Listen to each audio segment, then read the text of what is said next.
وکفا والصلاۃ والسلام علی من لا نبی بعد۔ بزرگان محترم، علماء کرام، سٹیج پاری یا مجمع میں علماء اس قدر موجود ہیں کہ مجھ جیسا آدمی کچھ کہنے سے ڈرتا ہے۔ سیدنا فاروق اعظم رضی اللہ تعالیٰ عنہ مسجد نبوی میں تشریف فرما تھے۔ ایک آدمی کی کوئی چیز گم ہو گئی، چابی گم ہو گئی، تو وہ تلاش کر رہا تھا، کسی نے میری چابیاں تو نہیں دیکھی۔ تو سیدنا فاروق اعظم رضی اللہ تعالیٰ عنہ نے اسے بلایا اور پوچھا کہ کہاں کے رہنے والے ہو؟ اس نے کہا میں تو عرابی ہوں، گاؤں کا رہنے والا ہوں۔ تو آپ نے فرمایا جا، تجھے معاف کیا، اگر شہر کا ہوتا تو سزا دیتا۔ تو یہ شہر کے ہیں سارے، ان کے لیے سزا ہے، ہمارے لیے تو ماشاءاللہ شفا ہی شفا ہے۔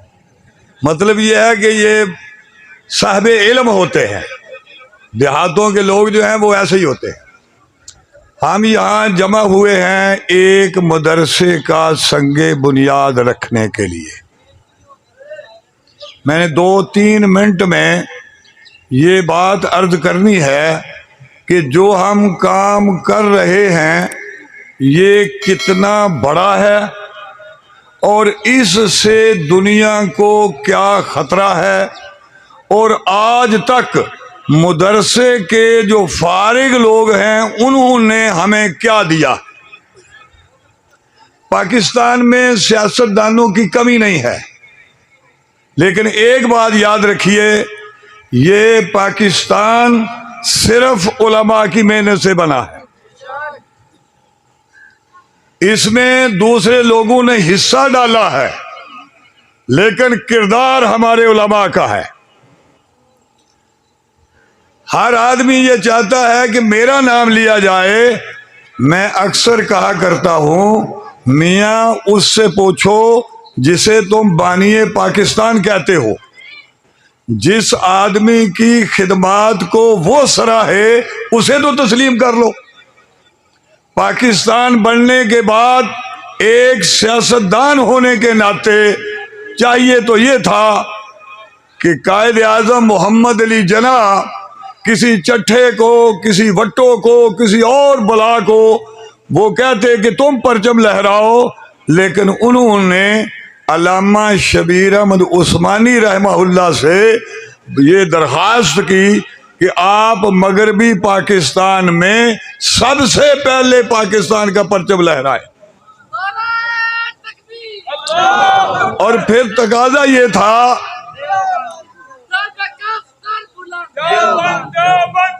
کہ 2 پاکستان تھے اس وقت۔ سیاسی طور پر بھی یہ تھا کہ ایک پاکستان میں جھنڈا اگر عالم دین نے لہرایا ہے تو دوسرے پاکستان میں تو کوئی اور لہرائے۔ لیکن قائد اعظم کی جو نظر پڑی تو مشرقی پاکستان میں علامہ ظفر احمد عثمانی سے کہا گیا کہ تم جھنڈا لہراؤ۔ معنی یہ ہے کہ پاکستان بنانے میں ہمارا کردار ہے، یہ پرچم ہم نے لہرایا ہے۔ اس کے بعد دیکھیں، یہ جو دستور ساز اسمبلی بنی اس میں بڑے بڑے یونیورسٹیوں والے تھے، لیکن وہ بھی علامہ شبیر احمد عثمانی کی زیر نگرانی تھی۔ پھر چلتے چلتے یہ بھٹو بہت بڑا عامر تھا، وہ کہتا تھا میری کرسی بڑی مضبوط ہے۔ یہ جتنے لوگ سیاستدان تھے ان میں ایک آدمی بھی ایسا نہیں تھا جس پر دوسرا متفق ہو۔ وہاں اگر کوئی نظر آیا تو مفتی محمود نظر آیا۔ وہ مفتی محمود کہاں کا فارغ تھا؟ مدرسے کا۔ آج بھی اگر یہ گھبرانا نہیں ہے، گھبرا رہا ہے تو ایک عالم سے گھبرا رہا ہے۔ آج بھی اسی مفتی کے بیٹے سے، مولانا فضل الرحمان کے نام سے ان کی نیندیں حرام ہیں، وہ بھی عالم ہے۔ یہ دینی مدرسوں میں پڑھنے والے جو ہیں یہ دنیا بدلتے ہیں، یہ انقلاب برپا کرتے ہیں۔ اور آپ نے یہ دیکھا، آپ جانتے ہیں، تقریر کرنا تو میرا مقصد نہیں ہے، میں تو ایک ہفتہ ہوا گلے کی بیماری میں مبتلا ہوں. پاکستان کے پاس ایٹم بم ہے، 56 ملک ہیں اسلامی.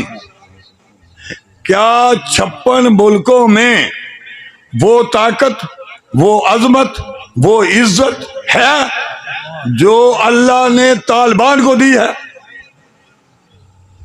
طالبان وہ ہیں جنہوں نے پوری دنیا کے کفر کو شکست دی ہے، نہیں بلکہ کچل کے رکھ دیا ہے. اور یہ کہاں کی پیداوار ہے؟ مدرسوں کی. لوگ کہتے ہیں کہ جناب مدرسوں میں کیا ہوتا ہے؟ تم مولوی پیدا کرتے ہو. مولوی نہیں پیدا کرتے، ہم فاتح پیدا کرتے ہیں. مولوی نہیں پیدا کرتے، ہم وہ پیدا کرتے ہیں جن کے اشعاروں سے انقلاب آیا کرتے. پوری دنیا کرونے سے ڈر رہی ہے. کرونا طالبان سے ڈر رہا ہے. کوئی اخبار دیکھے، کوئی خبر دیکھے، افغانستان میں کرونا نہیں آیا. قارون آئے تھے، انہوں نے بھگا دیا ان کو. تو یہ جو مدارس ہیں، خدا کے لیے آپ ان کی مالی جانی مدد کیا کریں.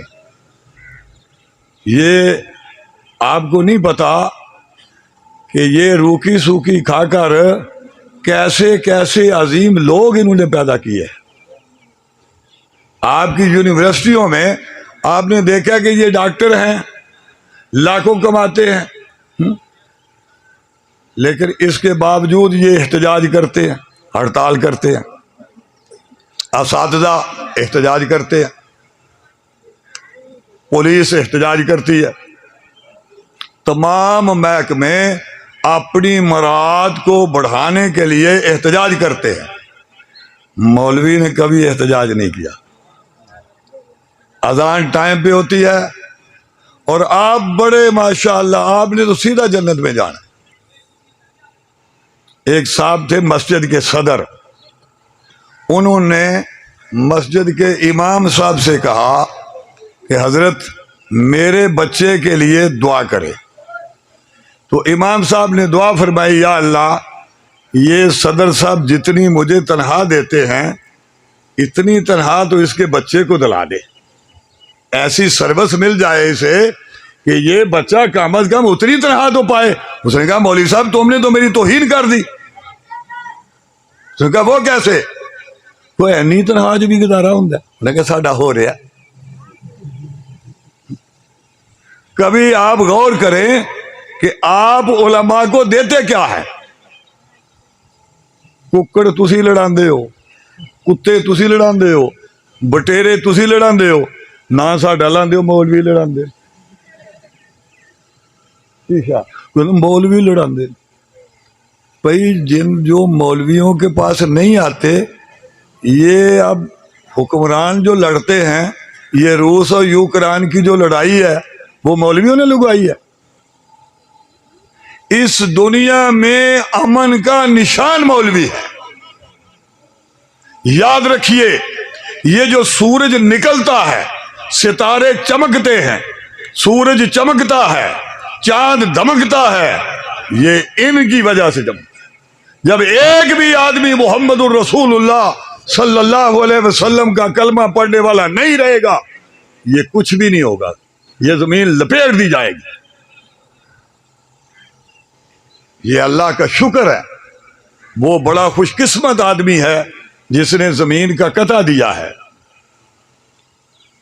یہ ساری زمینیں ختم ہو جائیں گی تقسیم در تقسیم سے، لیکن جو قطع اراضی آپ نے اس مدرسے کے لیے دیا ہے وہ تو آپ کی نسلوں کو سنوار دے گا. ساری ضائع گئی، وہ بن گئی، قیمتی ہو گئی وہ. یہ قرآن ہے.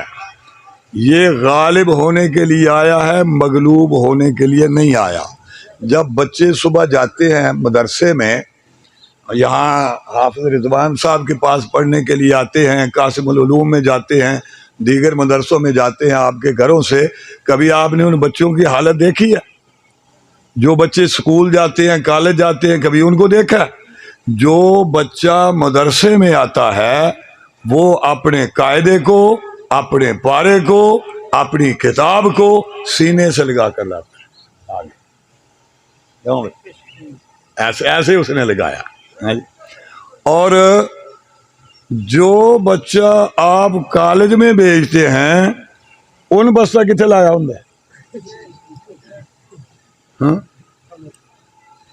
اس کا مطلب یہ ہے جو ہم پڑھاتے ہیں یہ یہاں بھی وہاں بھی کام آئے گا، اور جس کی طرف آپ لے جا رہے ہیں یہ دھوکہ ہے۔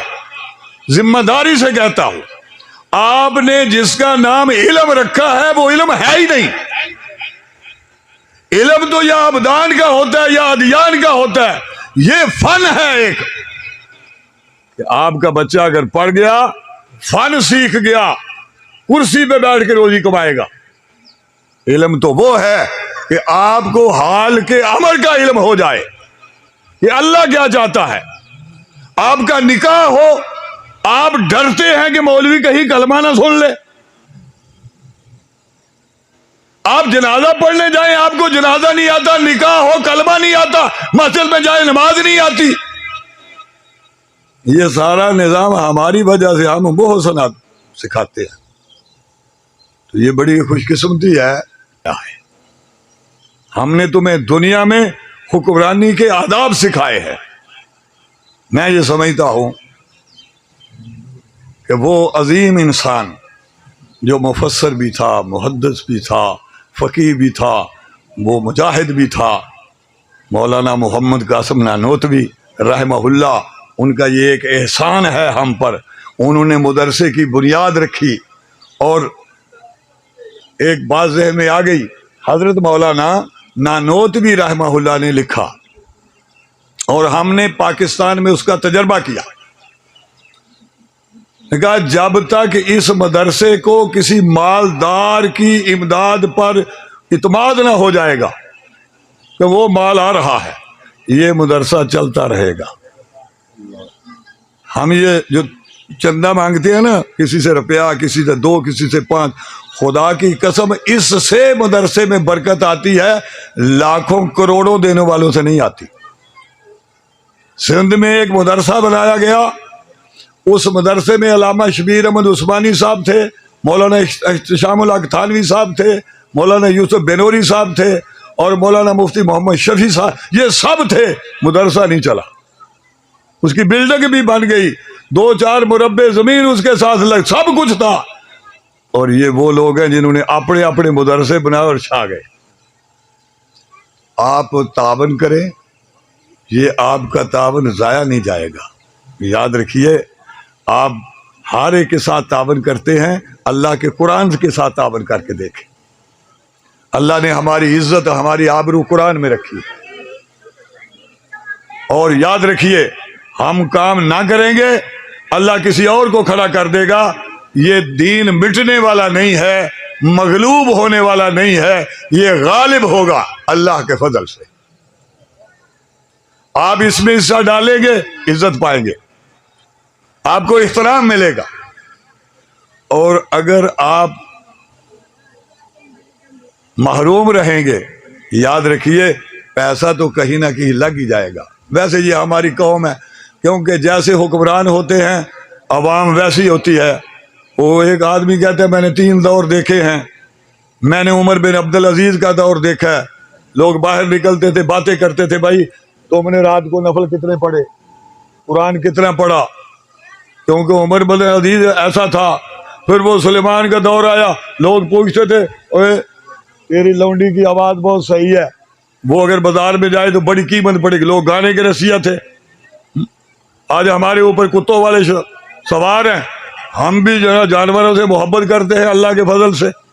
اور یہاں حالت یہ ہے کہ اگر کسی گاؤں میں کوئی خسرا آ جائے، کوئی کنجر آ جائے، بغیر ترغیب کے، بغیر کسی ایسی جد و جہد کہ آپ کو آمادہ کیا جائے، آپ خود بخود مچلتے ہیں، ان پہ نوٹ پھینکتے ہیں، دینی مدارس میں مولوی کھا جائیں گے۔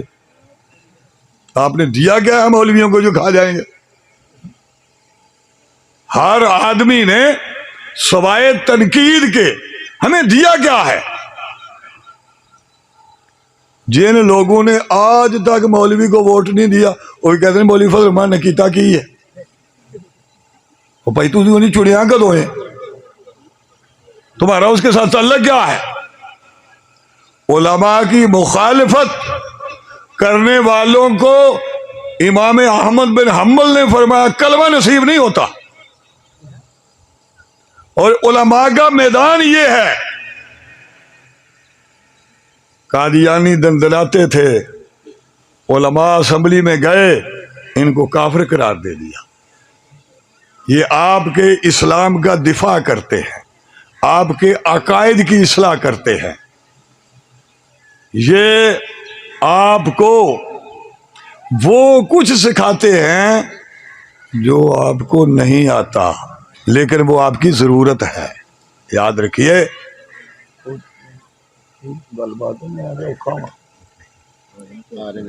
اچھا اچھا اچھا، تو یہ جو ہمارا مدرسہ بنے گا، اس میں چھوٹے چھوٹے بچے قرآن پڑھیں گے۔ روایت میں آتا ہے کہ شیطان شام کو حاضری لگاتا ہے اپنے شیطانوں کی، کہ ہاں بھائی تم ادھر آؤ، تم نے کیا کیا؟ کہ رہے جی وہ حاجی صاحب تھے دکاندار، میں نے اس کو کم تولنے پر آمادہ کر دیا۔ پہلے چل ٹھیک ہے بھائی جا۔ دوسرا ہاں بھائی آپ، کہتے دو بھائی تھے، میں نے ان کے درمیان پھوٹ ڈال دی، بس وہ ان کا بول چال بند ہو گیا، کہتا بیٹھ جا۔ ہاں بھائی تم نے کیا کیا؟ کہتے جی تقریر کے دوران میں نے نور الحسن کو باتوں پہ لگا دیا، کہتا بیٹھ جا، کوئی بات نہیں۔ ہاں بھائی تم نے کیا کیا؟ کہتا بھائی میں نے وہ کپڑے والے کو لگا دیا کہ کم ناپو، میں نے قتل کرا دیا، میں نے زنا کرا دیا، میں نے جوا کرا دیا۔ وہ کہتا بیٹھ جا۔ ایک اٹھتا ہے، وہ کہتا ہاں بھائی تم نے کیا کیا؟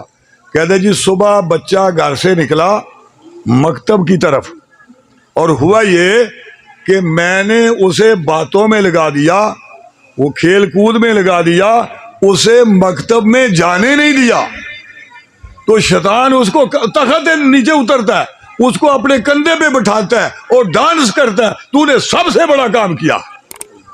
جو آدمی دین سیکھے گا وہ گناہگار بھی ہو تو کبھی نہ کبھی توبہ کر لے گا، اور جس نے دین سیکھا ہی نہیں ہے وہ کیا توبہ کرے گا؟ اس لیے اللہ رب کریم نے ہمیں یہ موقع دیا ہے، آپ بچوں کو بھی بھیجیں اور خود بھی دینی مدارس میں کبھی آیا کریں۔ ہمارے مدرسے کھلے ہوتے ہیں، دروازے کھلے ہوتے ہیں۔ یہ جامعہ اقبالیہ ہے جہاں کے حضرت محتمم ہیں، اس کے 2 دروازے ہیں، بلکہ 3 دروازے ہیں۔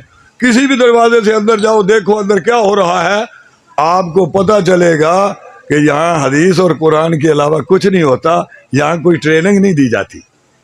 تو جب ہمارے مدرسوں کو آپ ایک دن میں 5 مرتبہ دیکھ سکتے ہیں تو پھر یار جو پراپوگنڈ کرتے ہیں آپ کو سمجھانا چاہیے انہیں۔ حضرت تشریف لے آئے۔